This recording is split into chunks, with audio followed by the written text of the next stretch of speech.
The concert was over. 50,000 people had applauded, the lights had gone out, the stage was empty. When Michael Jackson closed and locked the dressing room door, he took a deep breath. Silence. Finally, silence. But in the security room, Sarah froze at the monitors. On the screen, Michael's shadow was doubled. It was 3:47. The Grammy ceremony had made history. Award for Thriller, standing ovation, tears. Michael was perfect on stage, every step calculated, every movement mesmerizing. But now, as he threw off his glittering jacket onto the chair, the weight on his shoulders almost made him collapse. He looked in the mirror. His made-up face was tired. Purplish circles had formed under his eyes. He walked to the sink, turned on the water.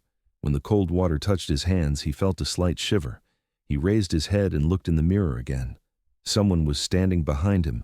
His heart jumped. He immediately turned around. No one was there. The room was empty. The door was still locked. Holding his breath, he looked in the mirror again, only his own reflection. "You're tired," he whispered to himself. "Just tired." He took makeup remover wipes from the edge of the sink and began cleaning his face, but there was a feeling, as if he was being watched, a cold pressure between his shoulders, as if invisible hands were touching him. His phone vibrated. Michael flinched. He pulled it from his pocket and looked at the screen. No number was showing. It just said, "Unknown caller." He pressed answer. "Hello?" The voice from the other end was his own voice. "Don't open the door, Michael. Wait until 4 o'clock. No matter what happens, don't open the door." The line went dead. Michael just stared at the phone, his hand trembling. This was impossible. Was someone doing a voice impression? But the tone, the breathing pattern, even the pauses, it was completely him. A sound came from the corridor. Footsteps. Slow, steady steps, getting closer. Michael moved toward the door, pressed his ear against it. The footsteps stopped, right in front of the door. He could hear breathing. Someone was there, right behind the door, waiting. "Who's there?" Michael's voice cracked. No answer came, just that heavy breathing sound. Then, the door handle moved. It slowly tried to turn downward, once, twice, 3 times. As if testing the locks, Michael stepped backward. His heart was beating so fast in his chest that he was having trouble breathing. The door handle stopped. The footsteps moved away, echoing down the corridor and disappearing. Michael leaned against the wall, closed his eyes. "Security guards," he thought. "They're doing a patrol round, nothing else." But security guards weren't supposed to come here. Michael had given specific instructions. When the concert ended, no one should disturb him for at least an hour. This was the rule. Everyone knew it. He checked his phone again. 3:52. 8 more minutes. The voice on the phone had said, "Wait until 4 o'clock." But why? He turned to the mirror. This time he carefully looked at his reflection, examined every detail, his eyes, his hair, his posture. It looked normal. But there was something, the eyes in his reflection. They looked a bit too dark, a bit too deep. Another sound, this time a whisper. It was coming from inside the room, but he couldn't tell where from. From the right, from the left, or from the ceiling? The words weren't distinguishable, just an indistinct whisper, like a hum. "Hello?" Michael called out. The whisper stopped. The silence became even heavier. A strange silence, so intense it would make your ears ring, the kind of silence where even breathing echoed. The lights flickered. They went dark for a second, then returned to normal. Michael looked at the ceiling. The fluorescent lamps seemed to be rattling slightly. Then they went dark again, this time longer, 3 seconds, maybe 4. In the darkness, Michael's breath filled the room. When the lights came back, he was standing in front of the mirror but didn't remember walking there. As if he'd lost consciousness, microseconds maybe, but there was a gap. He had been by the sink, now he was right in front of the mirror. The in-between was missing. Panic began to rise. This room, this silence, these strange events. A memory from 10 years ago began to come alive in Michael's mind. 1193. Same arena, different tour. Back then there was a dancer on the team. His name was Marcus, talented, energetic, always smiling. But after the last night of that tour, Marcus disappeared. A medically inexplicable heart attack. They had found him in this very corridor, motionless, eyes open, an expression of frozen fear on his face. This was the dressing room, the last room Marcus had seen. Michael had tried to forget the details after that day. It was too painful. Marcus wasn't just a dancer. He was a friend, a confidant, one of the few real people in Michael's backstage life. And Marcus's last words, Michael remembered them now. "Never come to this room alone after midnight." Michael had laughed at him then. "Why? Are there ghosts?" Marcus hadn't laughed. He looked serious, even frightened. Just, "Don't come. Promise me." Michael hadn't promised, and now he was here, in the same room, long after midnight, completely alone.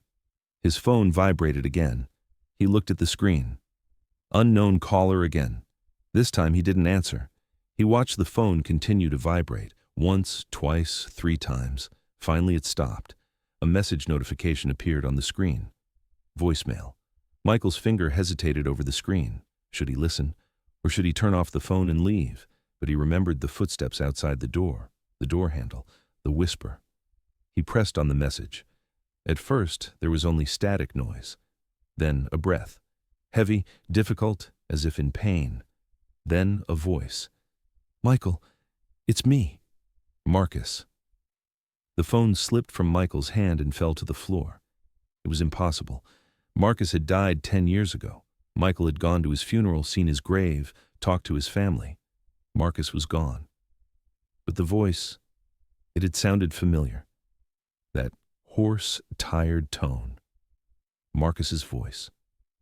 Michael picked up the phone from the floor. His hands were shaking so much he almost dropped it again.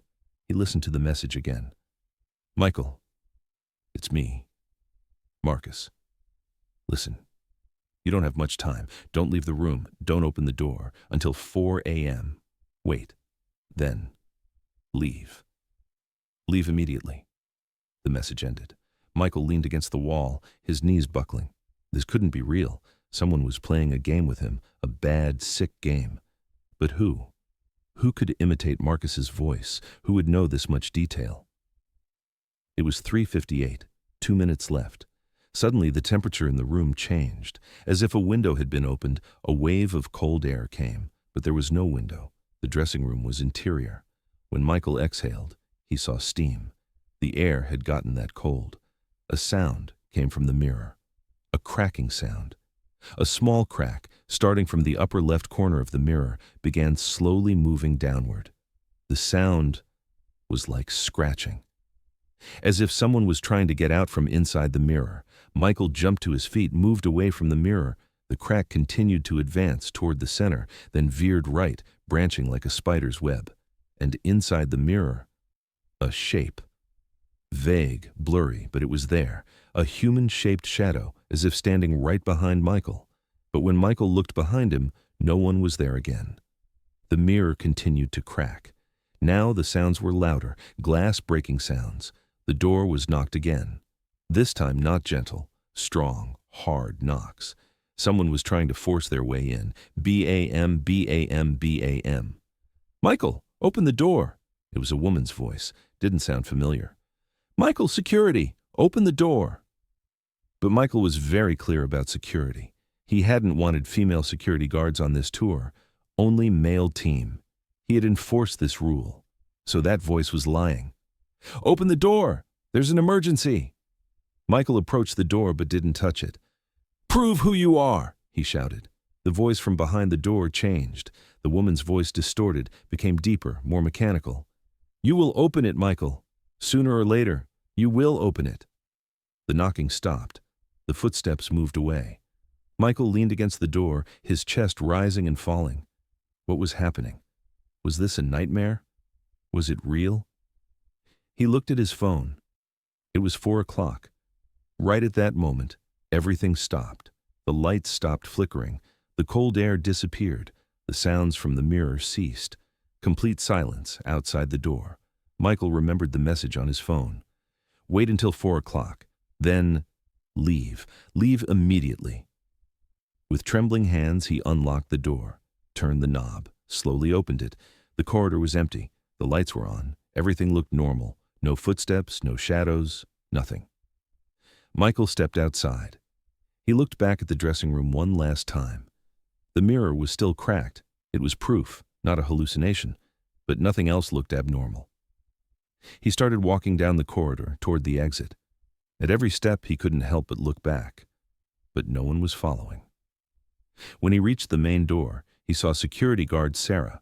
Sarah looked at him in surprise. "Mr. Jackson? You're still here?" "I was in the dressing room," Sarah nodded. "I know, I was watching on the monitors, but what?" Sarah looked uncomfortable. "But you stayed there for 4 hours. It's now 7:47. Michael froze. "What?" "Yes, it's 7:47 in the morning. You went in at 3:47. You're coming out now." It was impossible. Michael had only been inside for 13 minutes, from 3:47 to 4 o'clock. But according to the recordings Sarah had watched, 4 hours had passed. "Can I see the recordings?" Michael asked. Sarah hesitated, but then nodded. They both went to the security room. They rewound on the screen. Michael watched himself on the screen, entering the room, taking off his jacket, going to the sink. But then, the camera froze. The screen remained static. Michael was standing in front of the sink, motionless. The timestamp was advancing, but the image was stuck on the same frame. From 3:47 to 4 o'clock, the same frame. Then, the camera returned to normal and showed Michael opening the door and exiting. "What does this mean?" Michael whispered. Sarah was confused too. "I don't know. The camera has never frozen like this before." Michael noticed something else. On the screen, in the background of the frozen frame, there was a shape in the mirror. It was standing behind Michael, but there was no one in Michael's actual position. "Do you see it?" Michael asked, pointing at the screen. Sarah looked carefully, squinted. "I can't see what it is. It's like a shadow. Maybe a light reflection?" But Michael knew. It wasn't a reflection. It was Marcus.